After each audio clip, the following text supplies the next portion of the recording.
আজ সকালে বসে বসে ভাবলাম আজকে কি রান্না করব। দেখলাম ফ্রিজে কটা মাছ পড়ে আছে, এই সিলভার কাপ মাছের পেটিগুলো।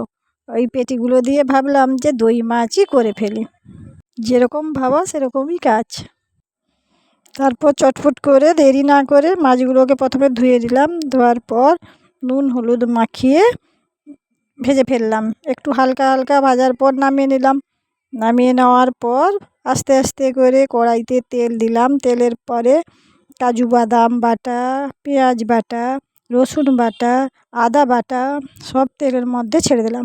ছেড়ে দেওয়ার পর দইতে কিছু পরিমাণ নুন, হলুদ, চিনি, তারপর একটু লঙ্কা গুঁড়ো সব মিশিয়ে ভালো করে মাখিয়ে নিলাম। 10 থেকে 15 মিনিট ধরে এই দইটা ভালো করে ফেটে নিতে হবে, তারপর রান্না হবে। এখানে মশলা সব বাটা হয়ে আছে। পেঁয়াজ বাটা, কাজু বাদাম বাটা, আদা বাটা, রসুন বাটা। একে একে তেল কড়াইতে তেল দিয়ে মশলা বাটাগুলো একে একে ছেড়ে দিলাম। তারপর একটু ভেজে ভেজে ভেজে ভেজে লাল হয়ে গেলে দইটা ফেলে দিলাম। দইটা ফেলে দই থেকে যখন তেল উঠে যাবে তখনই মাছগুলো ছেড়ে দিব।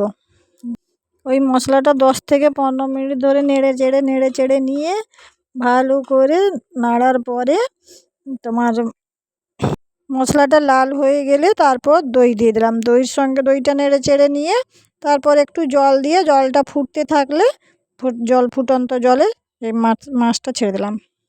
তো গাইস দেখতে পাচ্ছ আমার মশলাটা ভেজে ভেজে লাল হয়ে গেছে। তোমরা দেখতে পাচ্ছ ধোঁয়া উড়ে যাচ্ছে। তারপর একে একে মাছ দিয়ে দিলাম। ভালো করে 10-15 মিনিট ফোটার পর নামিয়ে নিন। আপনারাও ঘরে ট্রাই করে দেখতে পারেন অল্প খরচে কেমন দই মাছ করা হয়। আমার ভিডিওটা দেখার জন্য ধন্যবাদ। আমার ভিডিওটা লাইক, শেয়ার এবং কমেন্ট করে দিবেন। টাটা, দেখা হবে নেক্সট ভিডিওতে। গাইস আমার রেডি দই মাছ। ভিডিওটা কেমন হলো কমেন্টে জানিও। তো ধন্যবাদ সবাইকে আমার ভিডিওটা পুরোটা দেখার জন্য। তো টাটা গাইস।